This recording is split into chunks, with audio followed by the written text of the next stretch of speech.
Meu Deus, meu Deus, meu Deus, meu Deus, que unção, que graça, que Deus é esse?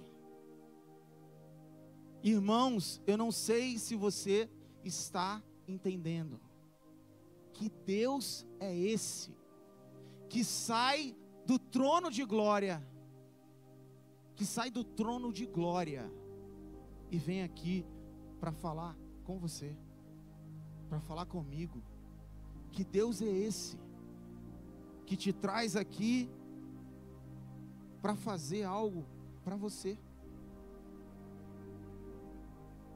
Eu não sei se você está sentindo, se você está percebendo o mover que o Senhor está fazendo aqui nesse lugar. Eu não sei se você está conseguindo perceber o que o Senhor vem fazendo nesse lugar já há algum tempo. Eu queria realmente que você fechasse seus olhos e que você conversasse, que você falasse com seu Pai agora. Fala com Ele, dentro do seu coração, dentro da sua mente. Fala com Ele, o que você precisa, o que você tem, como você está se sentindo, o que você espera do Senhor nessa noite.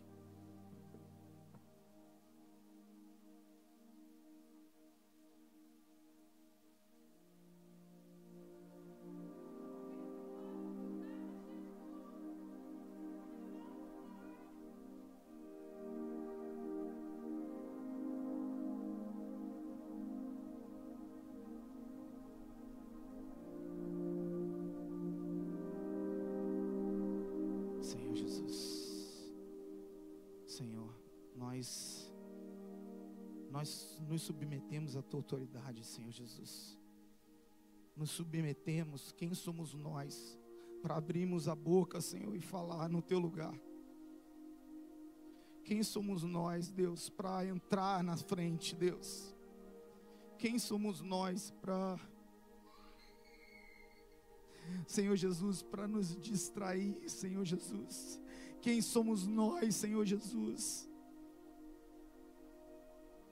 Por isso, nesse momento, Deus, nós colocamos a nossa vida, tudo o que nós cremos, todas as nossas forças na Tua palavra, no Teu querer, Deus.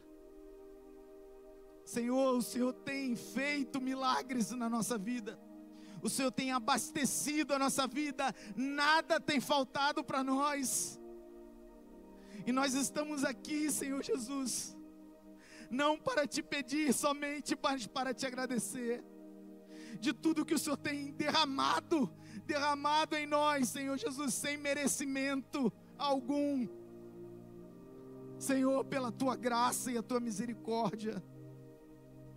Por isso nós te pedimos, Senhor Jesus, nessa noite, nesse culto, vem, fala ao nosso coração, nos traz, Senhor Jesus, uma vida prática, daquilo que o Senhor quer e espera de nós. Em nome de Jesus, é o que nós te pedimos, e já te agradecemos. Amém, igreja? Você pode se sentar. O Espírito Santo está nesse lugar.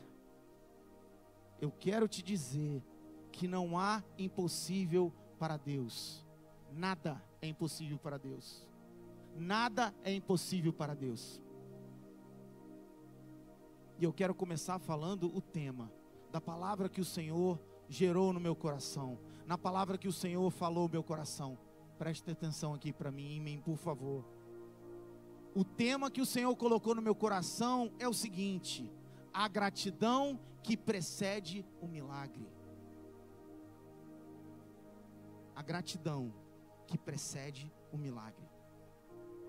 Nós vamos aqui falar de duas histórias que aconteceram com Jesus, e Jesus com atos de amor, com atos de homem, porque Ele se fez homem, para nos mostrar que é possível para mim, é possível para o Rick, é possível para o Marcel, é possível para o Jorge, é possível para a Emma, é possível para o Lincoln, é possível para você.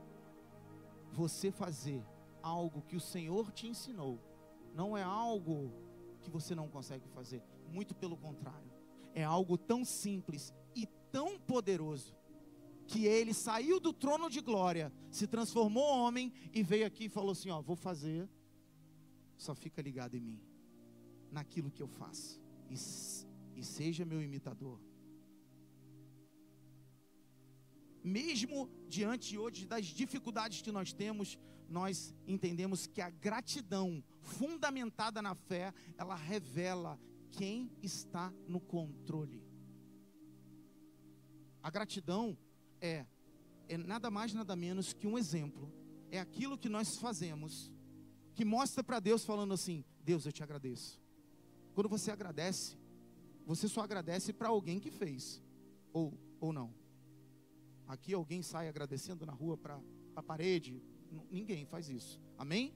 Nós agradecemos sempre para alguém que fez alguma coisa. A gente, poxa, por exemplo, a gente vai entrar em algum lugar, alguém abre a porta, você, obrigado.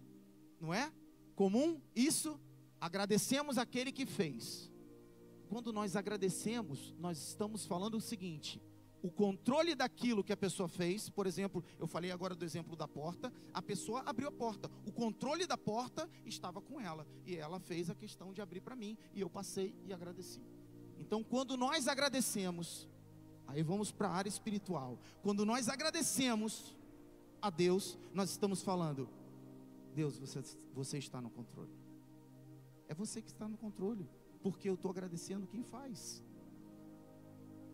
E o agradecimento, ele abre o caminho para o impossível acontecer.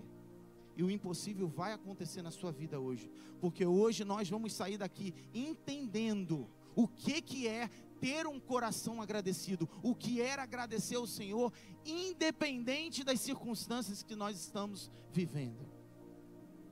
A fé, ela não espera ver para agradecer. A fé agradece para ver. Hoje nós vamos falar algo que Jesus fez e que muitas vezes nós não fazemos. Ou nós fazemos achando que nós estamos imitando o Senhor. E eu vou te dar um exemplo disso. Achamos que nós somos agradecidos porque quando nós estamos no nosso almoço, ou no nosso lanche, ou no nosso jantar, ou em qualquer outro momento, quando a gente está ali com um prato diante de nós, cheio, aquela comida maravilhosa, aí você pensa na comida que você mais ama na vida. E aí nós falamos, ô Senhor Jesus, muito obrigado. Muito obrigado porque não tem faltado nada.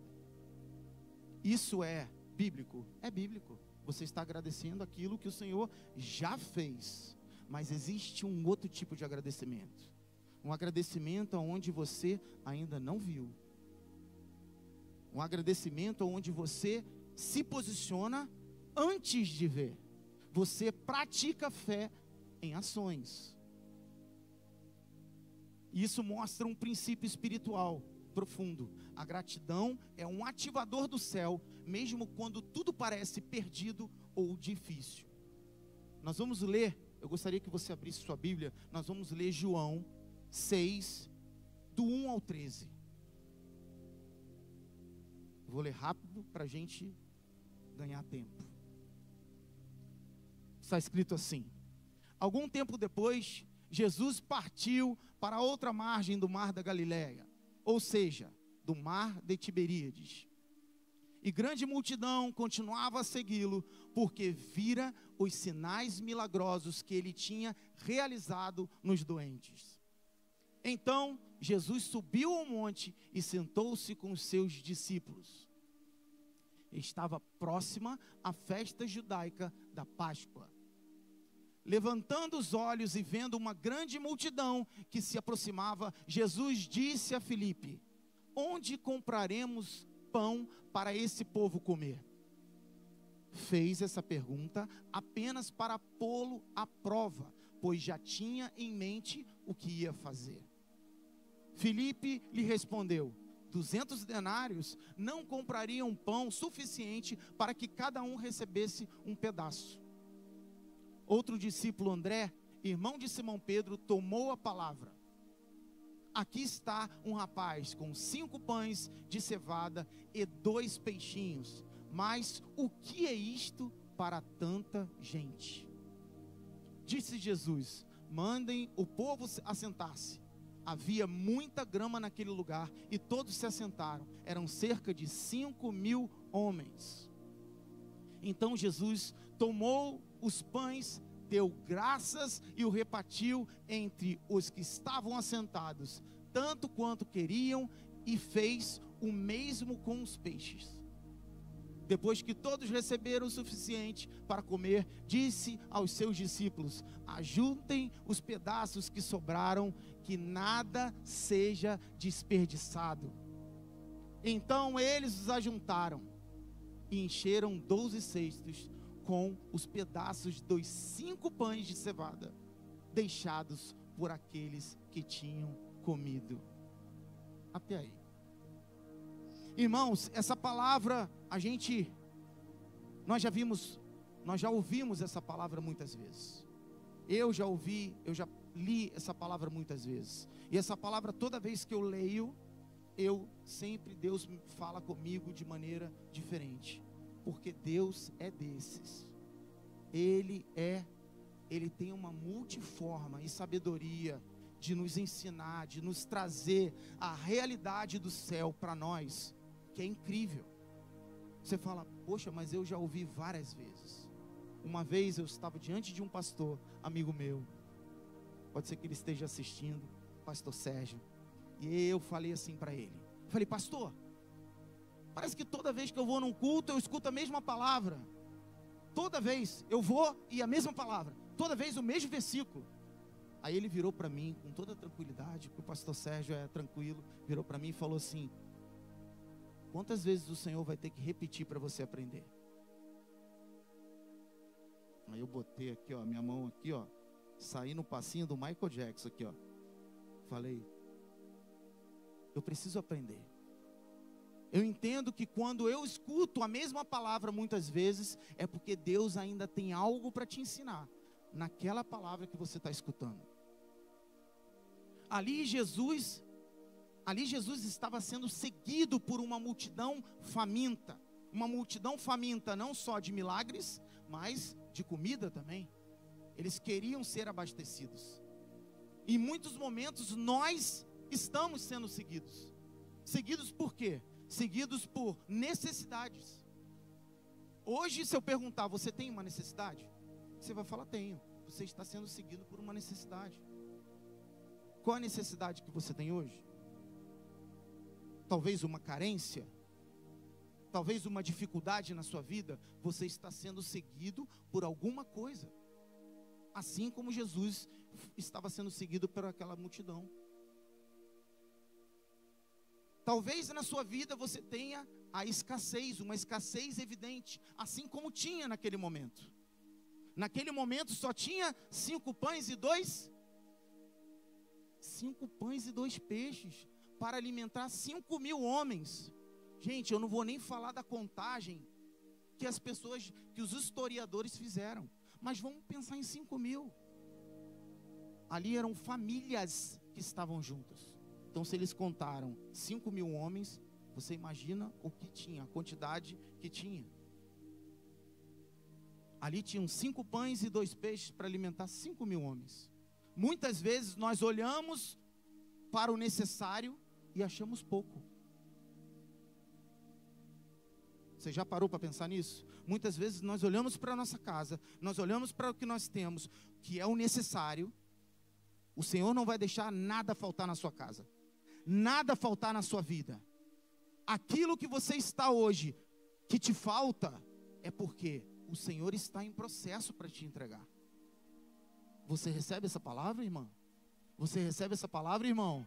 Então levante. O Senhor tem um milagre extraordinário para a sua vida, mas antes Ele precisa te preparar. Muitas vezes nós olhamos para o necessário e achamos pouco. Vivemos por aquilo que sabemos ou temos. E não só isso, os discípulos estavam confusos. Muitas vezes na nossa vida, na nossa caminhada, nós nos sentimos confusos. Nós estamos em meio aos turbilhões da vida, um monte de coisa acontecendo, e aí o que acontece? A confusão vem ao nosso coração. Nós não mandamos no nosso pensamento, mas mandamos se nós vamos continuar pensando. Então, se o pensamento vier na sua mente, falando que você não vai receber seu milagre, que você não merece, que você não é apto a viver com Deus, que você não pode compartilhar de um lugar sagrado, que você não pode ser mais do que vencedor, que você não é filho, que você não é filha, você pode dar uma ordem. É o mal, é Satanás tentando fazer assim: ei, esquece do plano de Deus. Esquece do plano de Deus. E você não pode. Você precisa levantar as armas espirituais que o Senhor te entregou. Porque eu creio que muitos de nós não recebemos, não vivemos. Por quê? Porque nós não levantamos a guarda. Nós estamos em guerra. Só que eu quero te dizer que mais forte é o Senhor na sua vida do que qualquer principado, potestade ou dominadores desse século. Qualquer coisa contra o Senhor, nunca, nada vai prevalecer contra a sua vida, porque o Senhor é Ele que zela pela sua vida, é Ele que zela. Os discípulos estavam confusos, o ambiente era de dificuldade. Muitas vezes nós acabamos andando em meio às coisas que acontecem conosco, nós acabamos andando com pessoas que refletem aquilo que nós somos, ou aquilo que nós mais damos atenção. A pergunta que eu quero fazer para você: você dá mais atenção para os problemas ou para aquilo que o Senhor tem gerado e te dado para a sua vida? O que você tem pensado mais na sua vida? Aquilo que você tem de problema ou aquilo que o Senhor já entregou de solução para a sua vida? Ali nós vemos eles sendo seguidos por necessidade, né? Jesus falou que levantando os olhos ele viu grande multidão que se aproximava, né? E aí ele perguntou para Filipe: onde nós compraremos pão para esse povo? E ele fez essa pergunta para testar Filipe. Talvez ele esteja falando para você hoje, perguntando para você: como é que você vai resolver sua vida hoje? O que você quer se alimentar? E talvez você esteja como Filipe, falando: o que eu tenho não dá para alimentar, não dá para gerar para minha vida aquilo que eu quero. Eu tenho tão pouco. Talvez você tenha olhado a sua conta bancária hoje, talvez você esteja olhando para a sua família e falando: ô Senhor, olha a multidão que eu preciso alimentar, achando que aquilo que o Senhor está te dando é pouco.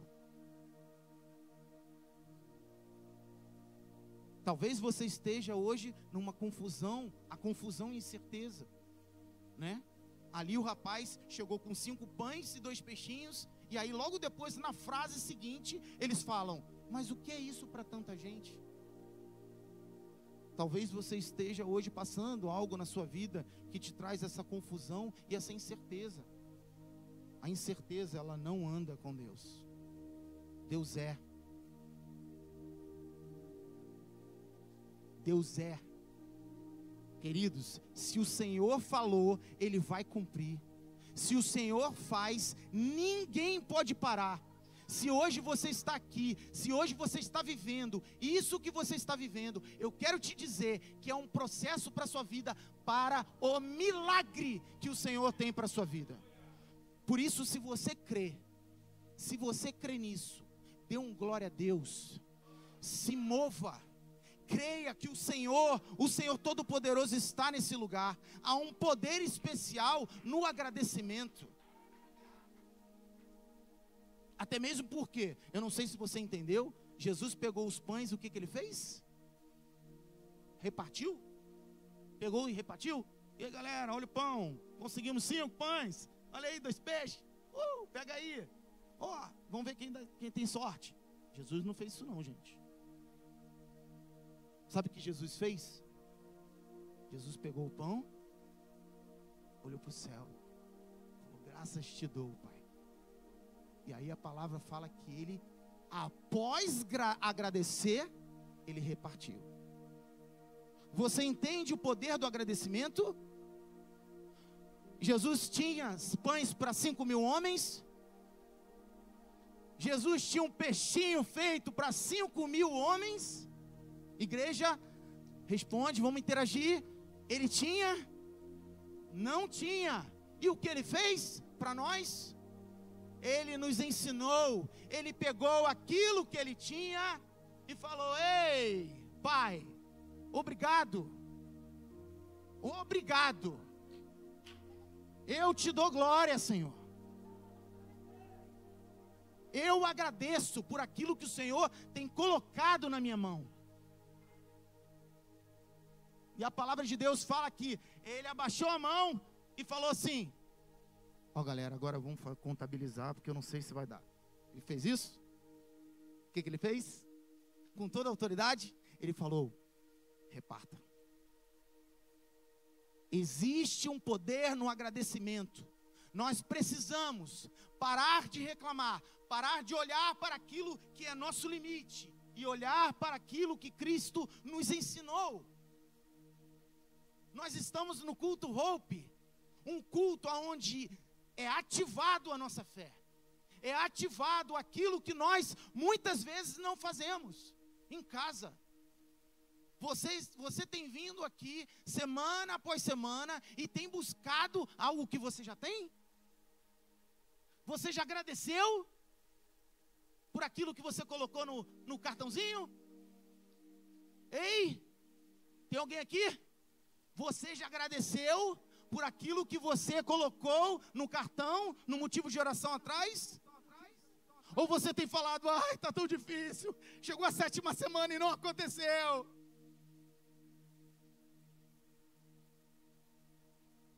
Aonde está a sua fé? Jesus não reclamou, Jesus não pediu mais, ele agradeceu pelo pouco, e o pouco se transformou em abundância, com sobra. Quando honramos Deus no pouco, ele nos faz viver no muito. Entende? Aquilo que o Senhor preparou para nós é inimaginável. Em Provérbios 15:15 diz o seguinte: todos os dias do oprimido são infelizes, mas o coração bem disposto está sempre em festa.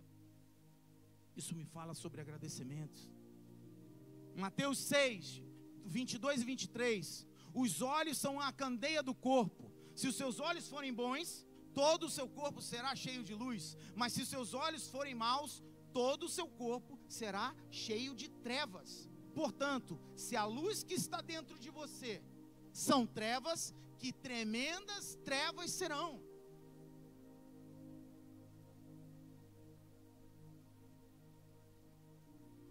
Eu já vi maldição se tornar bênção. Mas aqui eu percebo que se nós deixarmos, a bênção se torna maldição. Porque aqui não fala que você tem trevas. Aqui fala que talvez, se você não se posicionar, a luz que habita em você se torne em trevas. É muito diferente. É muito diferente. E eu posso também trazer aqui dentro dessa história outro momento que Jesus agradeceu e que foi impactante para mim. Porque ali ele estava diante, aqui ele estava diante de um povo faminto, não só por milagre, mas por comida. Ele estava aqui sendo seguido porque as pessoas queriam o benefício que ele trazia. Mas essa outra história está, eu não vou ler toda a história, está em João 11. Está do 1 ao 44, fala sobre a ressurreição de Lázaro.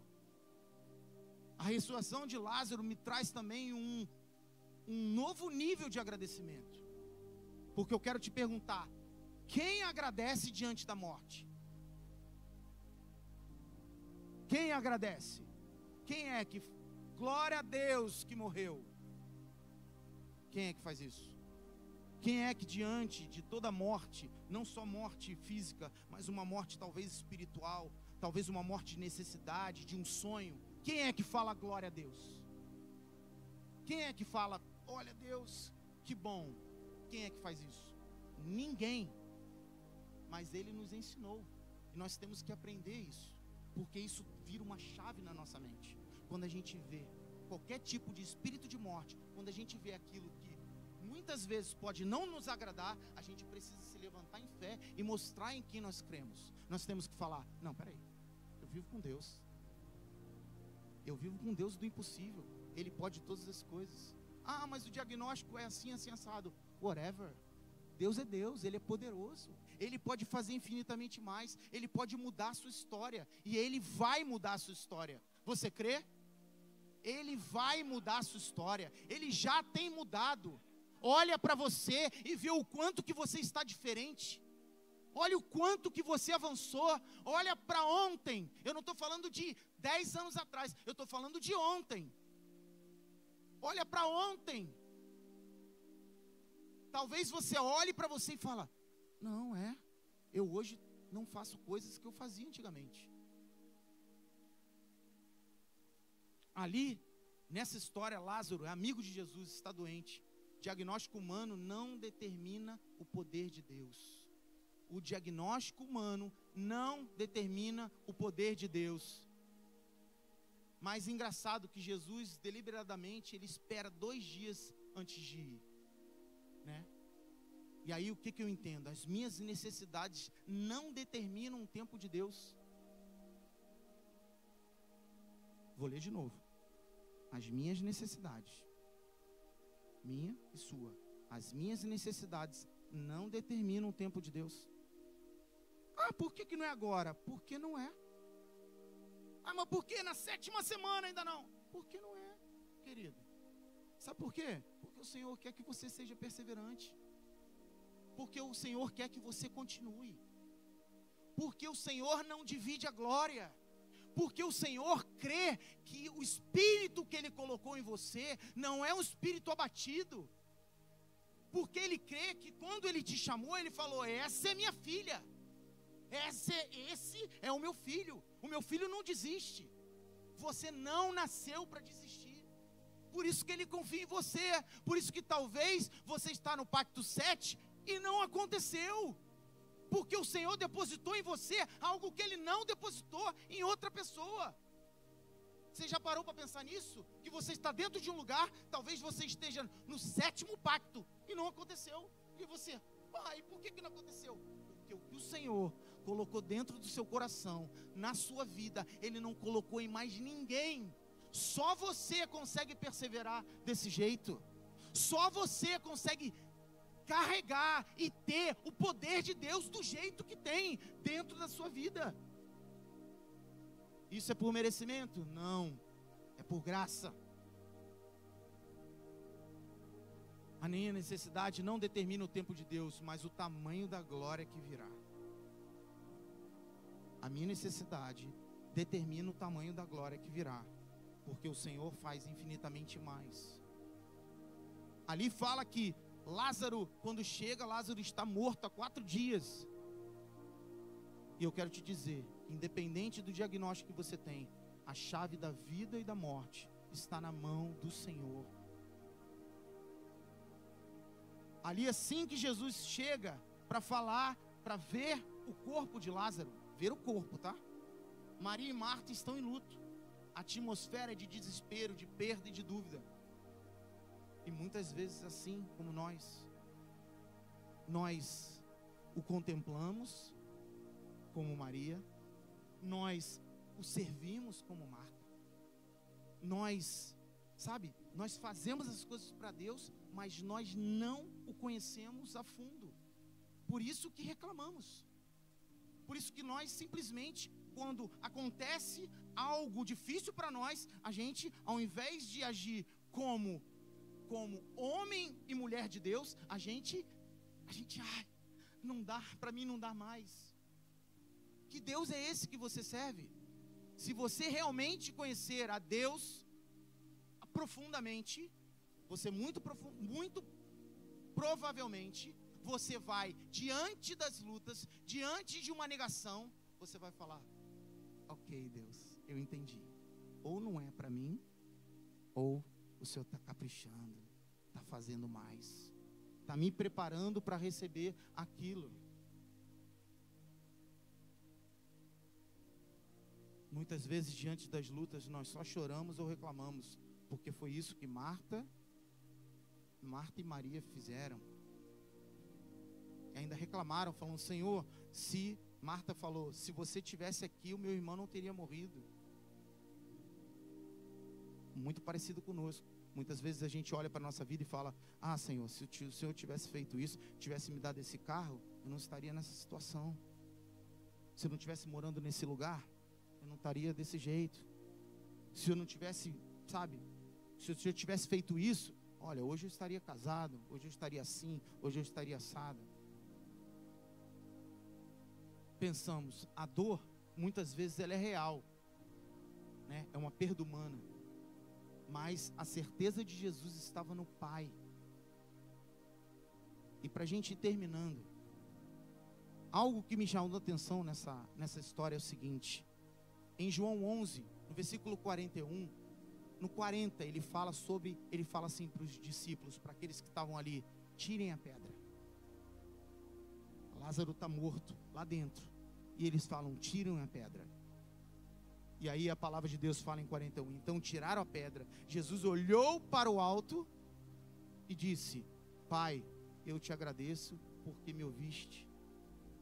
Tem dificuldades na nossa vida que nós vamos ter que enfrentar. Tem problemas que você vai ter que colocar a mão e trabalhar para resolver. Mas lembre-se, Jesus está com você, te dando força.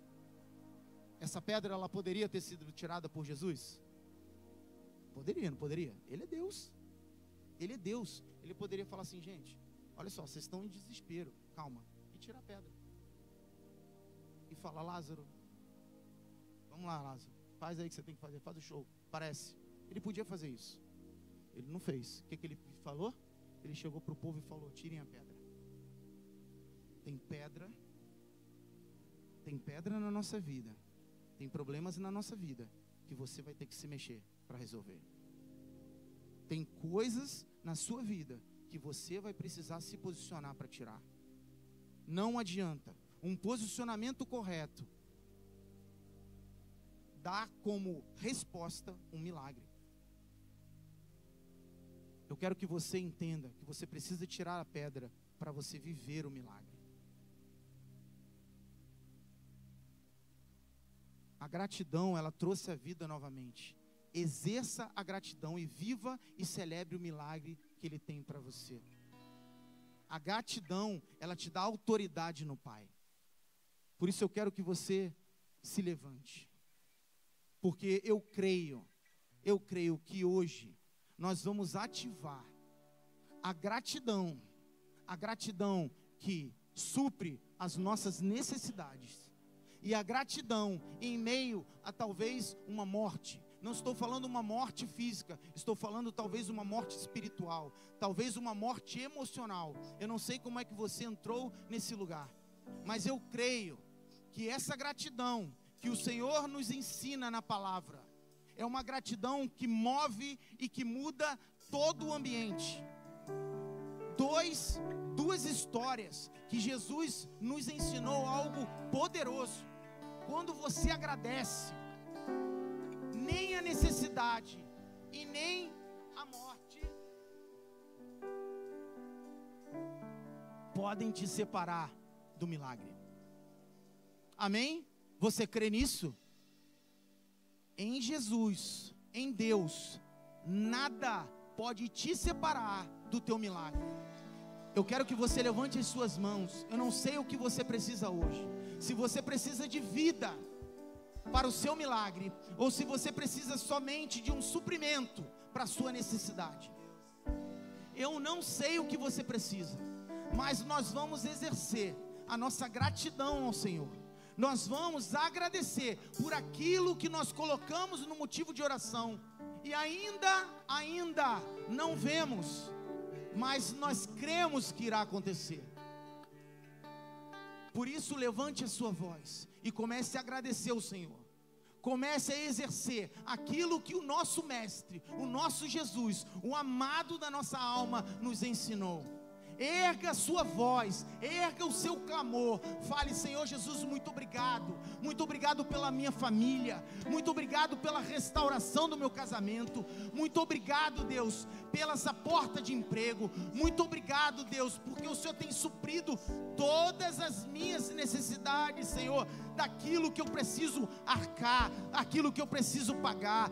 Deus, muito obrigado, porque o meu carro foi consertado. Muito obrigado, Deus, pelos meus filhos na tua casa. Muito obrigado, Deus, muito obrigado, porque nós cremos em ti e sabemos que tudo o Senhor pode fazer. Por isso, igreja, levante a sua voz. Não fique com vergonha. Não fique com vergonha de Deus. Deus está nesse lugar, Ele quer ouvir a sua voz. Ele quer ouvir a sua voz. Ore ao Senhor nesse momento. Ore pelos seus milagres. Ore crendo que o Senhor pode estar determinando sobre a sua vida agora o seu milagre, aquilo que você tem buscado, aquilo que você tem orado, em nome de Jesus, em nome de Jesus.